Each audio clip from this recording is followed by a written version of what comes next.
The thing about silver being above 40, traditionally silver's only hit 50 a couple times, and there's not a lot of trading range in there. And so there isn't a lot of technical resistance. So I could see silver running for a while. We could hit $50, $60 silver this year. Goldman updated the target to $4,000 gold. And I was reading some articles earlier. Some of the banks are coming out saying maybe 42.50 gold this year.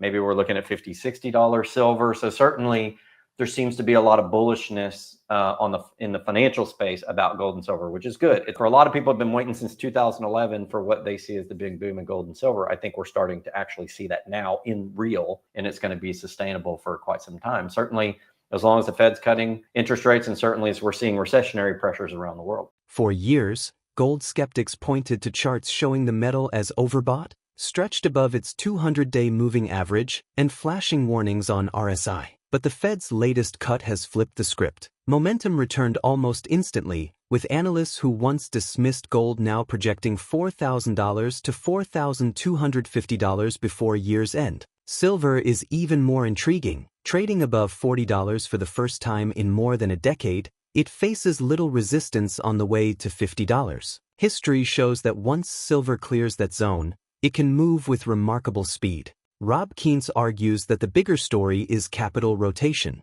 Investors are no longer just flirting with alternatives, they are actively pulling money out of stocks, bonds, and even real estate, and shifting into gold, silver, and crypto. Central banks were the first to make the move, stockpiling bullion for years. Now retail investors, who largely sat out the early phases, are returning with force. Kientz describes this as the third and final stage of a gold bull market, the one that sustains rather than fades. Short bursts in 2016 and during the pandemic offered only temporary excitement. This cycle is different. Global debt has flipped from an asset to a liability, banking stress is rising, and the Fed is signaling deeper cuts ahead. All of it forms a backdrop where gold and silver aren't just safe havens, they are becoming core assets again. If this phase plays out, it could mark the most powerful metals rally since the early 1980s. If you found value in this breakdown, please hit the like button, subscribe, and share it with other investors who are paying attention.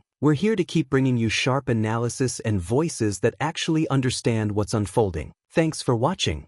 Well, gold has definitely been so hot, Danny, and it's been a while since really the stackers in the industry could get excited, or the mining investors. It seems like it's just been a little bit of a rough ride, although the last year and a half has been great for gold. Now I think you're starting to see a little bit of generalist interest in it, primarily because the Fed interest rate decision last week to cut at their September meeting. It's just a quarter point, but they cut. And whenever you cut and you've got higher inflation rates and you have higher overall interest rates, and you have what looks like an oncoming recession, that tends to be very good for gold. So it doesn't surprise me gold's rising. Now, the funny thing is, I was just on another channel last week talking about how technically, if you look at the gold chart and you look at the technical indicators, the RSI and 200-day moving averages, it was overbought or oversubscribed, if you will. And that's because a lot of that gold price is determined on that paper trade, right?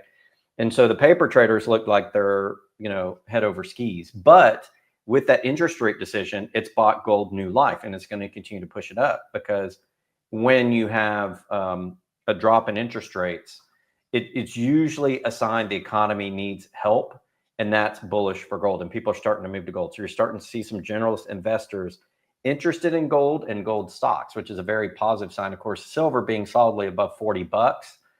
The thing about silver being above 40, traditionally silver's only hit 50 a couple times, and there's not a lot of trading range in there.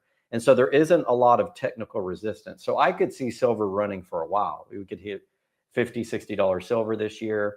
Goldman updated the target to $4,000 gold. And I was reading some articles earlier. Some of the banks are coming out saying maybe $42.50 gold this year. Maybe we're looking at $50, $60 silver. So certainly there seems to be a lot of bullishness in the financial space about gold and silver, which is good. It's an indicator. Is that sorry, didn't mean to interrupt. Is that by end of year or this time next year? 4,000 gold by end of year. And I think not a year from now, maybe in the next 4, 5, 6 months, they're expecting $50, $60, $70 silver is what some of the financial analysts are saying, not all of them. But the fact that you're seeing mainstream guys come out and really be bullish on both gold and silver at the same time, is a sign that you're getting that generalist interest. And Mm. historically, when you get generalist interest, you get money flowing from other markets. And if you go to, for example, the guys at North Star Bad Charts, they talk about capital rotation all the time. They're starting to see capital rotation come out of stock market and other assets, real estate and things. And it's starting to find a couple of things. It's finding cryptos and it's finding gold and silver. And you're starting to see both of those markets, in different ways react. And overall, I think it's going to be a good, what we consider an alternative, alternative asset market. All those paper assets, the stocks, the bonds, the real estate, you're going to see money start to come in. And this is going to be a long cycle. It's not all going to happen at once. But I think we're officially into the retail buyer in the US wanting to get back into gold and silver. And this has been a long time coming for stackers who have been really kind of waiting for this to have a sustained bull market in gold and silver since 2011. We had a little bit of a blip in 2016. That was short-lived. The pandemic in 2020, that lived on for 6, 7, 8 months, but it was short term. But now, given all the economic issues around the world, I think people are starting to rotate in. And it started with the central banks, and I'm having a lot of friends, and of course, I run a gold business as well. And for me and my friends, we're starting to see the high end. I just went to a coin show here locally in Grapevine this weekend. It's the biggest one here in Dallas-Fort Worth. They do it about 6 times a year. And I talked to a lot of my friends, and I'm like, what are you selling? And like, we're selling high end. We're selling numismatics, items with high premiums like the Silver Eagles. All of that stuff is starting to move. And in my experience, that is the higher end of the middle class buying the products that they want. And it usually happens before you have everybody else pile in. So I'm seeing a lot of good signs: Fed activity, gold sales, numismatic sales, a little bit of mining stock sales, and the chatter around these industries that people are interested. And when you get general interest is when those markets really run. So I think we're officially into that third and final phase of the major gold bull run that we were going to have in this phase. And last thing I wanted to say, as we were kind of talking before the program, I was looking at CNBC, and there were 2 reports of 2 separate Fed governors saying we didn't lower enough, we need to be more aggressive. So the Fed, certain members of the Fed are starting to get much more aggressive, and that is coming out into the news about the more aggressive members of the Fed wanting to cut more. And certainly the market wants it. The stocks want it. The bonds want it.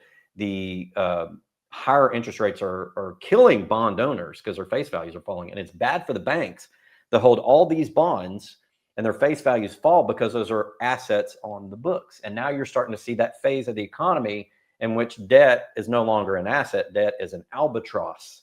And of course, that's going to eventually affect the banking system. So for a lot of people have been waiting since 2011 for what they see as the big boom in gold and silver. I think we're starting to actually see that now in real, and it's going to be sustainable for quite some time. Certainly, as long as the Fed's cutting interest rates, and certainly as we're seeing recessionary pressures around the world. So first thing is, I always recommend people buy off their debt unless it's like 0% interest rate debt. But if you're just talking about investment, I'm so predictable. I'll say gold and silver, and I'll say gold because even though gold's expensive, it is the thing over the longest period of time that's held its value the best, bar none. Silver tends to be more volatile. It can pay off, but it's more speculative. Silver has a very speculative side to it, more so than gold.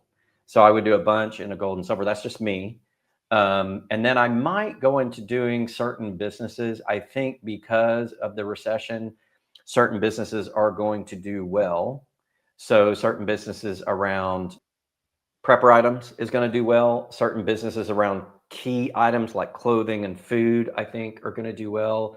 Certain key assets that people need or things that go into making assets. I despite what a lot of people think, I don't think oil is going to crash and never come back. I think it's going to do fairly well. And I think a lot of the energy metals are going to do well because there's so much demand in the emerging market that I'm still bullish about copper, uranium, and those things, although those might be slightly longer term because when you have a recession, they'll go down and then they'll come back up. But I think they're going to come roaring up. So I would start looking at early stage investment in other commodities because gold and silver pops and then the rest of the commodity cycle comes after. And so I would look at some cheap, maybe assets in early stage commodities if you have a longer term time frame and maybe break off, I personally would break off 10 or 20% and go into some of those. And then the other stuff would be stuff that I feel like is going to do well more in the immediate term. Gold and silver, prepper items, food, water, that kind of thing. And people think I'm nuts, but I will tell you, that when I go to church, they're talking about prepping. When I go to lunch with my friends, they're talking about prepping. People are bringing back the old, my parents grew up during the Great Depression. They're bringing back the old, how do we eat cheaply on a budget for our family? And how do we save a little, those conversations are coming back as well. Rob Kientz says that in uncertain times, the smartest investments are often the most practical ones. Paying off debt, tightening your budget, and becoming more efficient can deliver better long-term returns than chasing risky trades. If the economy slips further into recession, or even into depression, those simple steps could prove more valuable than any speculative play. Gold's surge this year illustrates the point. Up 40%, it's posting its biggest yearly gain since 1979, another period marked by runaway inflation. Back then, mortgage rates reached 18 to 20%, and people quickly learned that financial survival depended on discipline and sound decisions, not reckless bets. Kientz warns that the Fed has effectively run out of tools. Monetary policy has hit a wall, while fiscal policy keeps piling trillions more onto the national debt. The Fed has become the largest buyer of U.S. debt, propping up a system that would otherwise risk collapse. If they pulled back, the unraveling could be immediate. Even more telling, they've begun cutting rates despite no official declaration of recession. To Kientz, that's as good as admitting the downturn is already here. The signals are clear, he says. Those who claim they never saw this coming simply weren't paying attention. Let's get back to the interview. Real world assets, RWAs, tokenizing those. I think tokenizing is a way that's going to unlock some of the younger generations putting all that money into those exchanges. Whereas if they want to diversify away from Bitcoin, you're going to get into people that have tokenized, I don't know, land or a miner or tea or whatever asset you can have. And then people are going to start speculating that. I think a lot of money is sloshing around in these online exchanges, and people are wanting to diversify into real goods that are tokenized so that they don't have to store them. And you could even possibly see tokenized gold and silver. A lot of companies are doing tokenized gold and silver, and you store it. And so that's become popular. But I think that's going to extend out to other assets in the economy as well. So I think there's a whole bunch of opportunities for people that are, and I'm giving ideas on purpose. I'm giving like 10 different ideas for people to explore, because I want people to do that. Don't just depend on your job. Don't just depend on your current income source. And don't just buy gold and silver. Give yourself another way to, one, make extra money and also solve a problem in the economy. And I think I'm being very serious about this, Danny. Like I said, I grew up with parents. My father fought in World War II. He was in D-Day, 7th Naval Battalion, 2nd Landing. And my mother grew up during the Great Depression, okay? And I was the surprise baby. That's how, I'm so young when they were in, lived during those times. But I remember the lessons of what happens during those times. And you have to get very practical. It's not just about investment. It's about being practical with what you have and how you address what I think is going to be an extended recession going into maybe a depression. And I think people need to pay attention to that as well. Just make sure you're protecting yourself and that you paid off debt and you have the money that you need. Sometimes paying off that debt and becoming efficient is worth more than an immediate investment. Okay, if that makes sense. So I think all of these ideas need to come into play for people because it's real and it's here and it's real and we're seeing it. And, we were talking about gold going up 40% this year. I gave you the statistic before we came on. Gold went up 40% this year. That's the most since 1979. What did we have in 1979? The highest inflation I think we've ever experienced in the last 40, 50 years. And everybody remembers what happened when Volcker had to raise interest rates. What was it, like 20% or 21 to stop that rampant inflation. And everybody remembers how expensive things. If you try to buy a house back then, you're at 18% interest rate. It's insanity. So making practical decisions around your life and being efficient can often be some of the biggest return that you get. And I think people need to look realistically at making those decisions. They're running in monetary policy is running into a dead end, and fiscal policy is adding trillions of dollars over the next few years. That's a bad situation. Fiscal policy adding trillions of dollars, monetary policy is failing. At some point, that equals crash. Okay, so, and yes, you're right. The bond guys aren't buying it. And the Fed now is buying more of our debt than ever. And there was a report out last week, and I forgot who, I read it on Zero Hedge, another Zero Hedge story. One of the major analysts said that the Fed stopped buying even $1 of the debt they were buying, it would start a cascade. So the Fed cannot stop buying right now. And so the Fed is going to buy and they're going to lower interest rates. And even though we're not officially in a recession, the Fed is acting like we're in a recession. So take your cue from the Fed and know where we're going. It's important for people to understand that. And you're going to see that hit stocks eventually. Stocks will take a while. Stocks and real estate will have issues after bonds typically.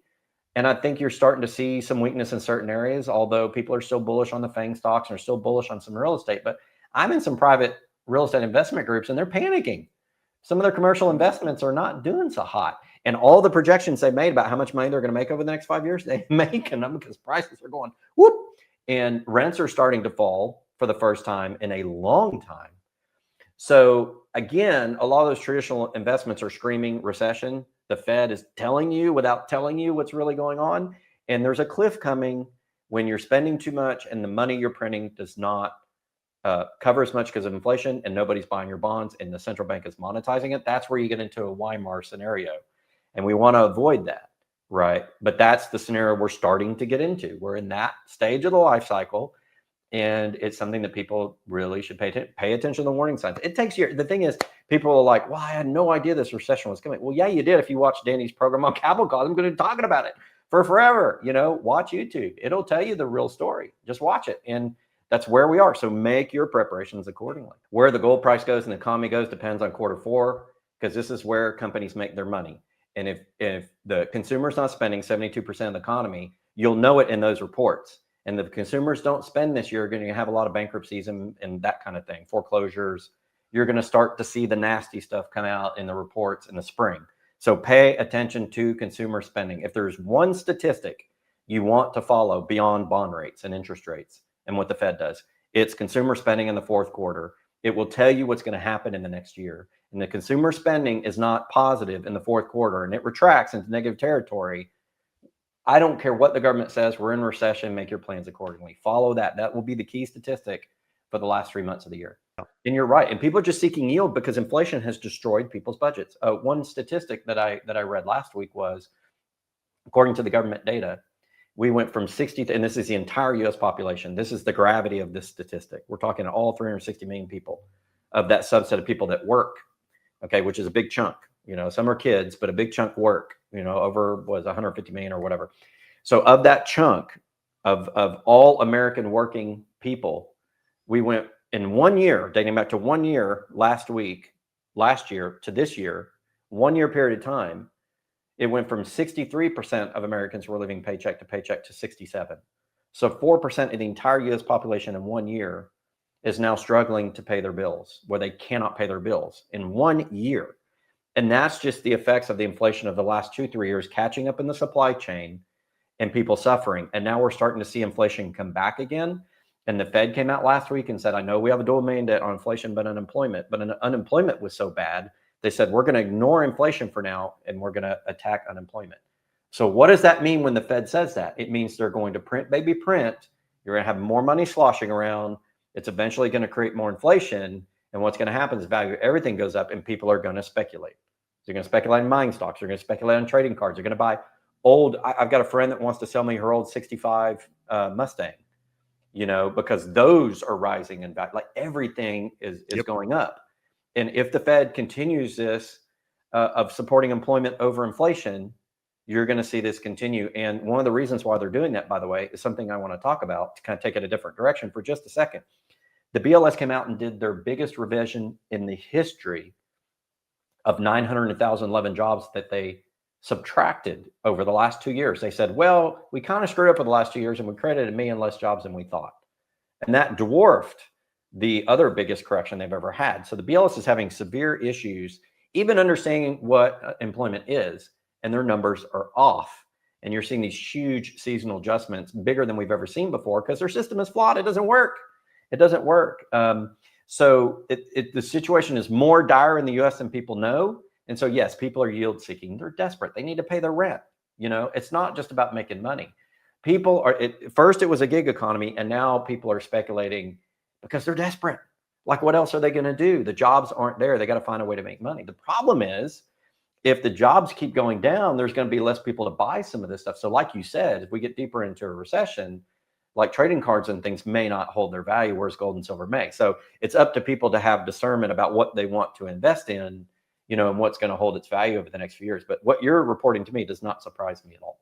Fortunes rarely turn in such visible waves, Yet the metals market is showing exactly that. What began as quiet accumulation by central banks has now accelerated into a broader reallocation of wealth, pulling investors out of conventional assets and into tangible stores of value. With debt burdens climbing, policy tools running thin, and households relearning the discipline of preservation over speculation, the shift feels less like a short-term trade and more like a structural reset. If this cycle continues to build, the outcome may echo past eras where gold and silver didn't just hedge risk but redefined financial security itself. Could this evolving shift in capital mark the beginning of a lasting transformation in how global wealth is preserved and measured? So stay tuned. If you're into real, data-backed takes on the financial system, hit like and subscribe so you don't miss the weekly updates. Thank you for the support, and I hope you enjoy the video.